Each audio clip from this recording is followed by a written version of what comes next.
Coucou tout le monde, bienvenue sur ma chaîne. Alors je vous retrouve avec plaisir aujourd'hui pour faire une petite réalisation façon mix média. Alors j'ai envie de dire que c'est un mix média pour débutants dans la mesure où je ne vais pas utiliser grand chose. Je ne vais pas mettre grand chose sur ma petite toile, mais vous allez voir que c'est quand même quelque chose qui va être très sympa. Donc je vais prendre une petite toile qui fait 10 par 10 cm. Elle est pleine. Le dessus est légèrement mou. Ce sont des petites toiles que l'on trouve chez Action.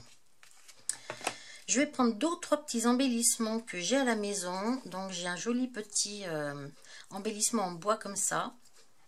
J'ai aussi des petits... Alors, ça m'a été offert. Il me semble que c'est Carole, mais je n'en suis pas sûre. Je n'ai pas marqué sur le paquet qui me l'avait offert, donc il me semble bien. Celle qui me regarde, corrigez-moi si jamais je me trompe.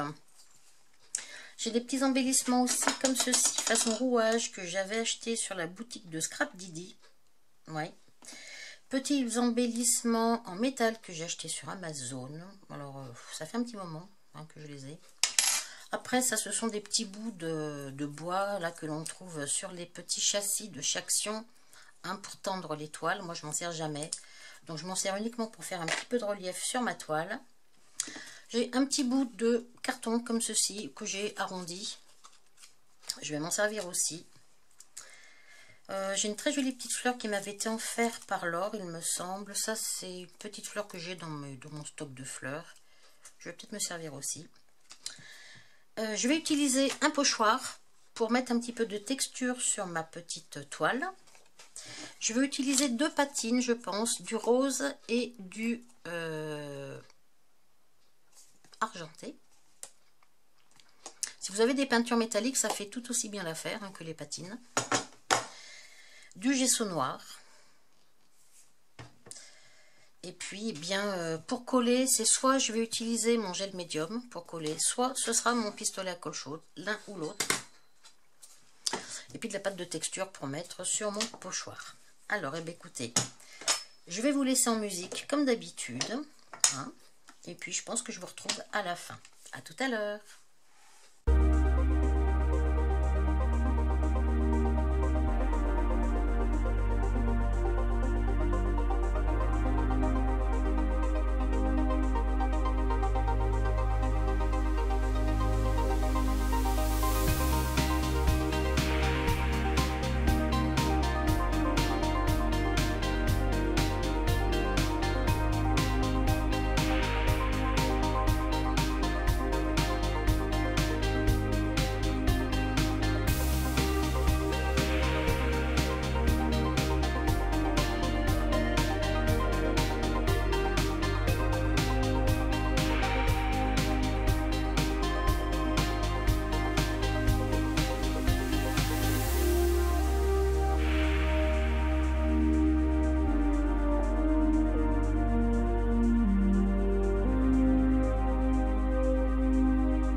Pour ma petite toile. Alors vous avez vu que j'ai fait quand même quelque chose qui n'est pas très compliqué. J'ai tout simplement mis du gesso noir sur ma petite toile. Alors après j'ai mis de la pâte de texture. Alors en fait ma pâte de texture je l'ai utilisée avec un pochoir. Bon, j'ai quand même fait une petite bêtise bien sûr au passage, je pense que vous l'aurez remarqué, je n'ai pas séché ma pâte de texture. J'y suis allée tout de suite avec la peinture noire par-dessus, je n'aurais pas dû faire ça, j'aurais dû sécher d'abord ma pâte de texture, on aurait vu un peu le motif. Alors que là, tout compte fait, j'ai passé la peinture tout de suite derrière, hein, par-dessus les motifs. Ce qui fait qu'on ne voit plus du tout les motifs. Alors par contre, ça fait toujours bien sûr de la texture. Bon, pour faire cette texture, ça n'est pas compliqué. Vous n'êtes pas du tout obligé de prendre un pochoir. Hein. Moi, j'ai utilisé donc une pâte de texture sablée. Donc, il y a déjà donc de la texture dedans puisque c'est sablé. Il vous suffit de passer avec le pinceau un petit peu de texture sur votre toile et vous aurez exactement le même effet. Qu'est-ce que j'ai fait ensuite? J'ai rajouté des petits éléments. Donc, vous avez vu, j'ai placé des petits éléments en bois. J'ai pris un élément en métal ici. Les deux que j'ai rajoutés à la fin, les deux là sont aussi en métal. J'ai tout simplement donc rajouté par-dessus de la patine, donc de la patine rose. Sur les éléments en bois ici et en métal, et puis de la patine argentée sur le cadran, hein, le cadran avec les chiffres romains, et puis un petit peu bien sûr de l'argenté et du rose sur la base de ma toile. Voilà. J'ai juste mis un petit carton là aussi pour faire une petite épaisseur supplémentaire. Voilà, j'ai pas utilisé grand chose. J'ai utilisé moi la pâte de comment on appelle ça, de la patine. Maintenant, si vous avez des peintures métalliques, ça fait aussi l'affaire, hein. Moi j'aime bien utiliser les patines tout simplement parce que c'est ce que j'ai chez moi depuis déjà peut-être bien au moins 2 ans facile. Donc je les utilise avant qu'elles ne sèchent vraiment trop.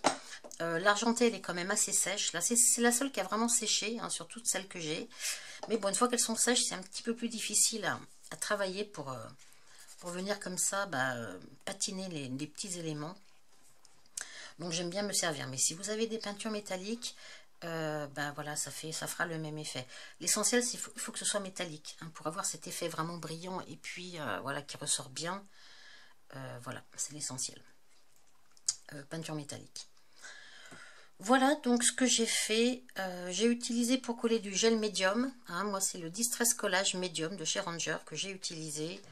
Mon gesso vient de chez Action et ma pâte de texture sablée vient de chez F Déco. Ensuite, j'ai mis aussi un petit peu de colle, de la colle chaude avec mon pistolet à colle chaude pour certains éléments. Mais le gel médium tient très bien, hein. Normalement, avec le gel médium, ça ne devrait pas se décoller. J'avais prévu une petite fleur, mais en fait, non. À la base, j'avais prévu une fleur jaune parce que je voulais faire du doré, en fait, sur ma petite toile. Et en fait, j'ai fait de l'argenté. Donc, j'avais pas envie de mettre du jaune. Donc voilà, je vais m'arrêter là pour cette vidéo. Si jamais vous avez des questions, n'hésitez pas à me les poser en commentaire. Je me ferai un plaisir d'y répondre, hein, comme à chaque fois. Et puis, eh bien, c'en est tout, quoi. Donc, je vous laisse pour aujourd'hui. Merci à tous de m'avoir suivi, à toutes et à tous de m'avoir suivi. Et je vous dis à très bientôt pour une prochaine vidéo. Bye bye.